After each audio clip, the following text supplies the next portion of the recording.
Eh bien salut les amis, c'est Froliot et aujourd'hui on se retrouve pour une toute nouvelle vidéo et je vais enfin faire les vidéos de fin d'année que du coup je vais faire en début d'année, donc les vidéos top et flop. Donc cette année pour info, j'ai vu 75 films sortis en 2024, donc c'est mon record entre guillemets, mon record bas c'était 66, c'était en 2022, l'année dernière j'en ai vu 55 et donc là j'en ai vu 20 de plus qu'en 2023 et du coup bah j'ai pas mal de trucs à dire sur pas mal de films, donc du coup on va se limiter à un flop 10 et écoutez, c'est parti.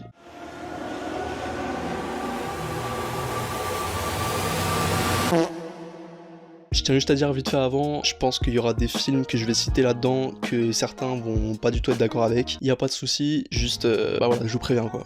En 10e position, In a Violent Nature. Donc In a Violent Nature, c'est un film de Chris Nash qui a pour parti pris en fait de suivre le tueur. Donc on le suit, c'est vraiment un film assez contemplatif, on le suit dans la forêt, on le suit partout, on le suit quand il va faire ses meurtres, on voit comment il se prépare à faire ses meurtres, comment il observe ses victimes, machin. Et donc le postulat de départ est vraiment cool, mais le seul problème c'est que le film est... Déjà c'est assez long, d'habitude j'aime bien les films contemplatifs, mais là il y a pas grand chose à contempler quoi. Ça se repose un peu trop sur des plans qui servent pas à grand chose, et au final le concept aurait pu être sympa, mais à part les meurtres qui sont quand même plutôt intéressants, il y a quelques meurtres qui sont vraiment très cool et c'est pour moi le point positif du film. Tout le reste, je trouve ça pas vraiment ça hyper bien traité, les personnages sont vraiment très cons pour la plupart, ils font des trucs vraiment très cons, t'as l'impression qu'ils sont tous aveugles, tous muets, ils voient rien du tout, ils entendent rien du tout, avec le tueur est littéralement derrière eux. Et dans certains films d'horreur ça me dérange pas, que ça rentre un peu dans l'ambiance du film et tout, des films d'horreur pas incroyables, mais voilà ça rentre un peu dans le truc, et je trouve que étant donné le parti pris, là ça passe pas du tout, et du coup j'ai pas du tout kiffé In a Violent Nature, même si le concept est intéressant, et j'attends de voir comment il sera exploité par la suite. En top 9, Dune partie 2 de Denis Villeneuve. Venez pas m'attaquer en commentaire, chacun son avis les gars. Le film en soi est vraiment pas mauvais, enfin techniquement il est pas mauvais, c'est juste que moi en fait c'est purement personnel, mais j'en ai pas grand chose à faire de l'univers de Dune. Le film il est vraiment long, il fait 2h47. Ce qui me gêne vraiment avec ce film c'est que on dirait vraiment en fait un épisode de transition. Même chose qui m'avait gêné avec Spider-Man Into the Spider-Verse l'année dernière, c'est vraiment un film de transition où pour moi, encore s'il se passait vraiment des trucs ok, mais là j'ai l'impression qu'il se passe vraiment pas grand chose, et pas grand chose d'intéressant surtout pendant 2h47, et j'en ai un peu rien à faire quoi. Très franchement, ok c'est très bien réalisé, la photo est très cool, et encore c'est très bien réalisé, mais c'est pas vraiment le genre de réalisation qui me parle le plus, donc c'est bien fait tu vois, techniquement je vois que le film est bien fait, mais j'en ai pas grand chose à faire quoi, en vrai de vrai. Donc d'une partie 2, bah, c'est bien techniquement, moi je trouve ça pas forcément très intéressant, le film m'est sorti de la tête vraiment 2 heures après que je l'ai vu, et je pense que je vais jamais le revoir, parce que ça m'intéresse vraiment pas beaucoup. En 8ème position, j'ai mis le film Vaiana 2 des studios Disney. Un film réalisé, ou plutôt une série réalisée par David G. Derrick Jr., Jason Hand, Dana Ledoux-Miller, 3 réalisateurs. Déjà tu comprends qu'il y a un problème. Ce qui me gêne avec le film, c'est que tout le monde le sait, c'était une série Disney Plus à la base, et quand ils ont vu que Vice Versa 2 a fait 1 milliard au box-office, ils se sont dit tiens, il y a peut-être un truc à exploiter avec ça. Du coup ils l'ont fait, évidemment c'est un carton, je crois le film il est pas loin du milliard, donc leur coup a marché, mais les frères, à un moment, tu prends une série Disney Plus, que tu retravailles un peu pour faire genre, et après tu la mets en film, enfin pour moi ça n'a aucun intérêt, surtout que le film bah, est pas bon quoi. C'est vraiment, il dure 1h40, c'est 1h40 d'enchaînement de péripéties sans réels enjeux, genre vraiment t'as aucun enjeu, t'as des personnages, tu les connais à peine, tu sais pas ce qu'ils font, enfin t'as aucun développement, et en fait tu sens que c'est vraiment un truc qui devait durer beaucoup plus longtemps et qui a été raccourci de malade juste pour que ça tienne dans un film et pour apporter plus de sous quoi. En plus bon, on va pas en parler longuement, mais le film a été animé par des Canadiens sous-payés, surexploités et tout. C'est Marvel, c'est Disney, on est habitué, mais quand même, c'est pas une bonne suite, il y a aucune musique quasiment qui reste en tête. Sur le moment elles sont plutôt sympas, mais il y en a aucune qui reste en tête contrairement au 1, donc en vrai bah pour moi non, ça passe pas. En top 4 du coup on a le film When Evil Lurks de Damien Rugna. Donc celui-là en fait je suis déçu de le mettre dans le flop, puisque bah, je m'attendais vraiment à beaucoup l'aimer, puisque les films distribués par ESC, genre The Sadness ou Terrifier 3 dont on parlera dans le top, bah du coup je les aime beaucoup, et du coup celui-là j'ai vu et je me dis putain ça a l'air pas mal, ça se voit c'est bien gore, je pense à un beau propos et tout, ça doit être bien foutu et tout. Le film est... Enfin j'allais dire il est pas mauvais, mais en fait si il est plutôt mauvais, mais au moins il a le mérite d'être plutôt bien réalisé, enfin j'aime bien la réalisation.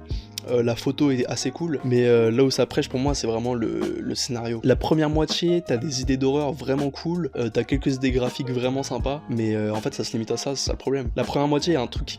Enfin, il y a une histoire qui est à développer, et pour moi, à partir vraiment de la deuxième moitié, l'histoire n'est plus développée, ça tire en longueur de fou, genre vraiment il y a une séquence dans une école qui n'en finit pas. La résolution du film pour moi elle est complètement pété, tous les personnages sont vraiment très très cons, genre vraiment. Et encore une fois, des fois ça me gêne pas quand c'est pas trop appuyé, mais là je peux pas faire abstraction. Du coup bah c'est dommage parce que j'aurais bien aimé le film du coup, mais non, c'est pas passé et c'est bien dommage.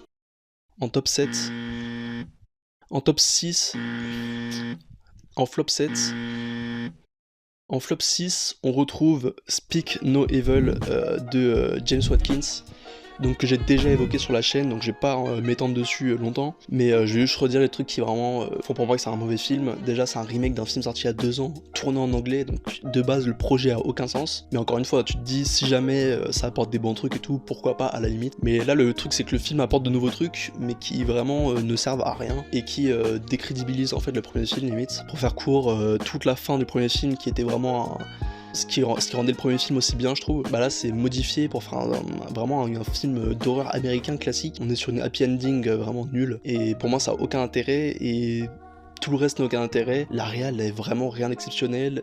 James McAvoy à la limite c'est le point positif du film, et quelques trucs rajoutés dans la relation de couple des deux protagonistes, mais sinon il y a vraiment rien d'intéressant. Et mais allez tous les jours voir le premier film Speak No Evil de Christian Tavdrup il me semble, qui vaut 10 000 fois plus le coup. Et en plus c'est dommage parce que ce film là va sûrement lui faire de l'ombre, alors que vraiment l'original est assez masterclass. Donc vraiment c'est dommage, allez voir l'original et ne regardez pas celui-là parce qu'il sert vraiment à rien. En flop 5, on a le film Immaculé de Michael Mohan. Celui-là, je savais vraiment pas à quoi m'attendre en allant le voir, mais je me suis dit, c'est A24, il me semble que c'est A24. Du coup, je me dis, c'est A24, donc à tout moment, on est sur une bonne surprise. Non.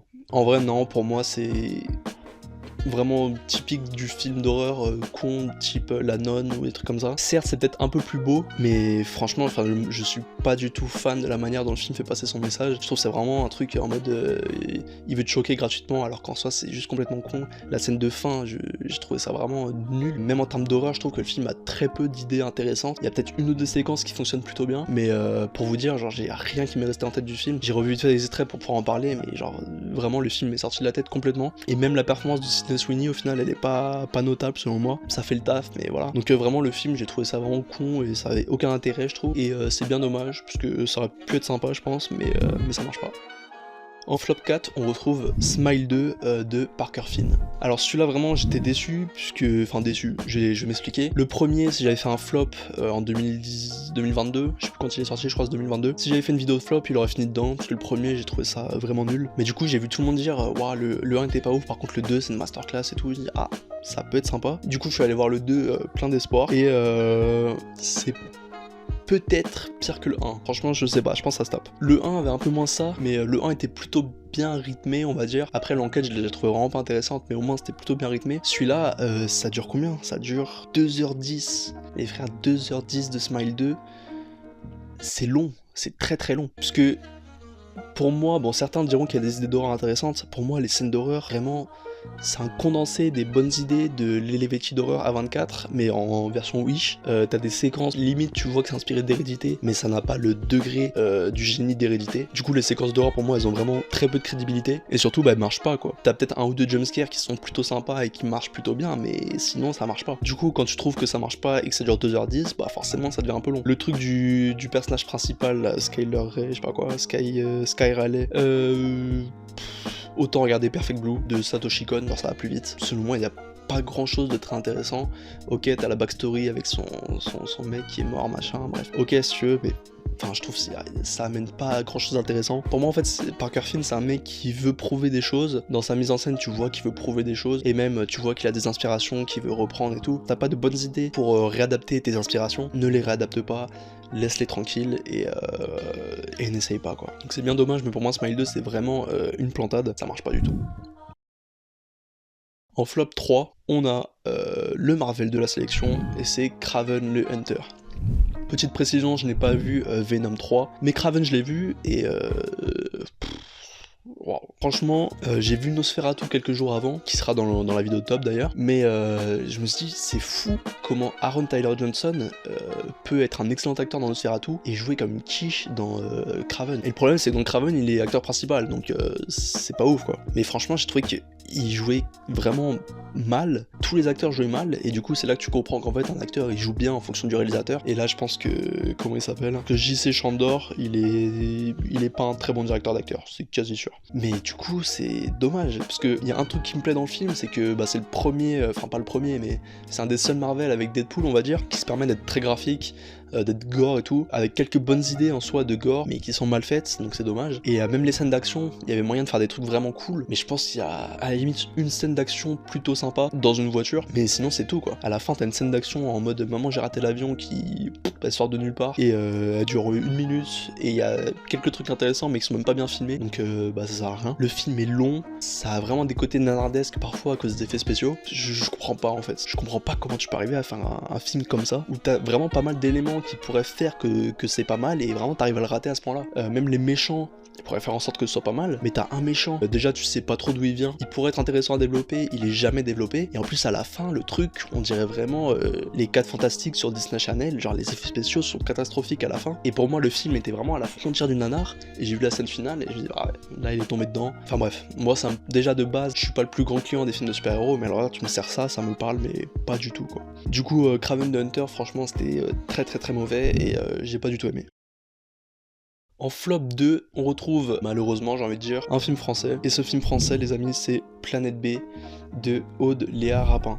Donc c'est un film qui est sorti vraiment en toute fin d'année avec Adèle Exarchopoulos en actrice principale. Et c'est une proposition de genre du cinéma français, donc j'étais plutôt hypé. Enfin, en vrai, j'avais pas grand chose à faire du film, mais je suis allé le voir en me disant, ah, ça peut être pas mal et tout, film de science-fiction français. Donc je pensais que ça allait être sympa. Mais pareil, c'est rare d'avoir autant d'idées et d'en faire rien. Concrètement, Planète B, c'est un film qui a vraiment pas mal d'idées, pas mal de... Enfin, même au niveau de ses messages politiques et tout, il y a vraiment pas mal de trucs qui sont abordés. Sauf que le problème, c'est qu'on les aborde, tu vois, on en parle, et après on n'en parle plus pendant tout le film. T'as plein de personnages qui symbolisent des choses assez fortes, politiquement parlant, ils sont pas traités. Le film, en fait, c'est même pas des messages qui passent, juste il dit des trucs, mais limite il dit des faits, et il n'en fait rien du tout, genre il n'a aucun positionnement sur ces messages, alors que c'est le but d'un film, quoi, c'est de faire passer des messages avec un positionnement de l'auteur. Et donc ça, c'est dommage. Mais encore, c'était seulement un problème de fond comme ça, j'aurais pu me dire ok, au moins il y a l'image qui rattrape, mais niveau réel, qu'est-ce qu'elle nous a fait au-delà Rapin? Je pense que c'est les nuits américaines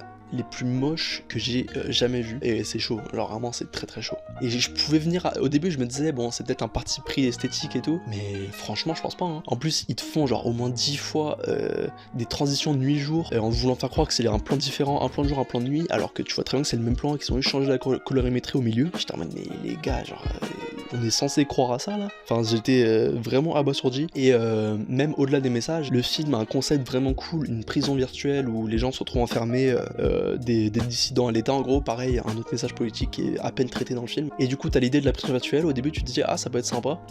Ils en font rien, en vrai de vrai. Le film dure 2 heures, à la fin t'as l'impression qu'il n'y a pas eu de résolution à l'intrigue limite, et vraiment t'as l'impression que tout a été abordé mais jamais traité, et donc t'as l'impression que le film survole tous ses propos pendant 2 heures, et donc déjà tu te fais chier, en plus c'est mal filmé, donc c'est relou quoi, et à la fin tu te retrouves avec une séquence esthétiquement plutôt intéressante, et quelques idées plutôt sympas, mais je pense que c'est vraiment un des plus gros ratages possibles quoi, vraiment il y a quasiment rien qui va, et c'est bien dommage.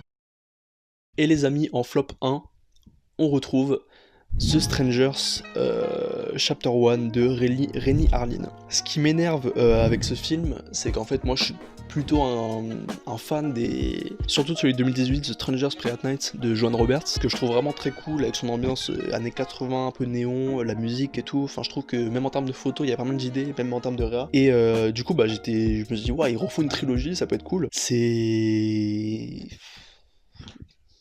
Pour qui ils nous prennent? Franchement, je pense parmi tous les films d'horreur cons que j'ai cités dans cette liste, celui-là c'est parmi les plus cons, du début à la fin. Genre vraiment en termes d'horreur, déjà ça ne fait peur à aucun moment. Le film dure 1h30, ressenti 12 heures, il se passe rien, le mec il essaie de développer des idées d'horreur, ça ne prend à aucun moment. Les tueurs, tu sais pas si c'est des vrais tueurs ou des fantômes ou je sais pas quoi, frère, ils se téléportent partout dans le jardin, dans la maison, ça n'a aucun sens, la géographie du film n'a aucun sens, les acteurs ne sauvent rien, vraiment c'est des acteurs téléfilm TF1 au maximum quoi, et le film vraiment ne raconte rien, n'a aucune subtilité, n'a aucune séquence, ne serait-ce d'action, tu vois, action horrifique, il y a rien qui marche, et la fin...